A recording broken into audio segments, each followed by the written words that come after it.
Good morning. Hello. How's everyone today? I'm doing better. Thank you for all your notes. Yeah, yesterday was a bit of a bummer. Had to put my dog down. But I got a lot of support online. Thank you. Thank you. Let me clear out my throat because I got an important long poem today. I don't like doing long poems because I have this feeling like people don't have that much attention span, that they just like 2, 3, 4 minute poems. But there are people out there that listen to podcasts that last a half hour, an hour. So today will be 10 minutes.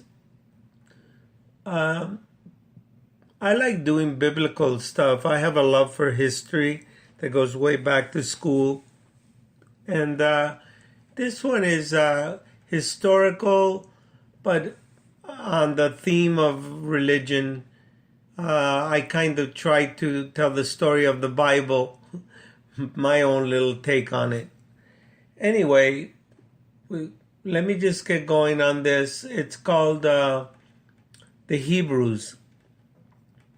And like I say, it's 10 minutes, so anytime you want to check out, go ahead. The Hebrews. I have been invited by the Queen of England to have crumpets and some mint tea. You see, I am royalty. I'm of Hebrew lineage in my head. I'm part of a larger painting. My people have had prophets and kings. It makes no difference to me that I no longer believe. Our people's stories of old will never get bored or very long. They are exciting and need to be told to little girls and also boys of the new generation. This I know for sure. Do listen, and this will keep you at night oh so warm. The stories are very exciting and never boring. They are not only for scholars, they're for everybody. The book we are all this is called the Bible, with different interpretations to suit your desires. Different religions have their own town criers. The one story that is now on my mind, it's right there at the tip of my tongue. If you listen ever so closely, it's about a giant boat, or call it a ship. It makes no difference to me. His name was a simple man named Noah, and he was a proud family man. He heard a voice from the beyond while he was working on his farm. It said to him, "Go and build a giant ark. Then I will give you instructions on what to do with it." Everyone in his village laughed at him. Why would a man build a ship so far from the sea? But it came to pass that it was the smartest thing he could do. No one expected the catastrophic deluge.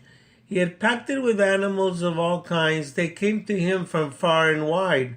Well, go and read the story now. It will give you a bit of pleasure now that you know what it's about. There's also the story of Samson and Delilah. It's all about his hair that was his weakness. It's a wonderful tale for the whole family. Do go and read it. In those days, there were many witnesses. Also, no one seems to know that his hair smelled like fresh lilacs. But he only loved his sweet, devilish girl named Delilah. If ever there was a witch, it was her. All of the evil was inside her. He betrayed him. She betrayed him good. Listen to me about a story that was true. What about the one tale about the city of Jericho, on how the walls came tumbling down? Everything was reduced to ash. You see, the Hebrews were told by their God up above to march around the city for 7 days and 7 nights. Personally, I think they are loosened the ground. They blew their horns, and the walls of Jericho were no more. They came a-tumbling down, even if they were made of hardest of stone. So many people on that day were killed, all those poor souls without one bit of remorse, gone, as they were told. After that, the world was not very nice. They killed Hebrews everywhere and every time, just completely out of spite. We remember Moses, so the story is told. Boy, that man was very old. Charlton Heston in a movie, he made such a good portrayal for a time with so much betrayal. He came down a mountain with 10 commandments, but the people did not want to listen to their new god of gold. They had given their appreciation. They sacrificed animals on that day. It was forbidden, I dare say. Let us not forget how the sea parted. This whole world was quickly shattered. Those Pharaoh's soldiers in their chariots of gold sunk to the bottom of the sea like heavy stones, with all their hopes and dreams now gone. Their Pharaoh had run out of men and out of time.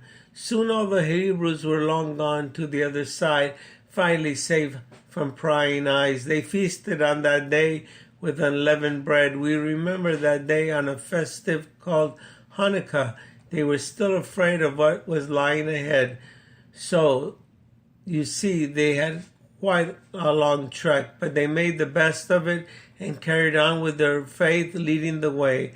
All of these stories are told to all the Hebrew children, not to be forgotten, and how now our own kingdom called the State of Israel, fought hard to get it from a man named Weisel. Perhaps the mean old Pharaoh learned a big lesson with all those plagues bestowed upon him, and all of his kin and his only son he was truly missing, and never again not to mess with the brave Hebrews and all of their heavenly blessings. Oh man, that was long. That was even too long for me. Anyway, I hope you enjoyed it.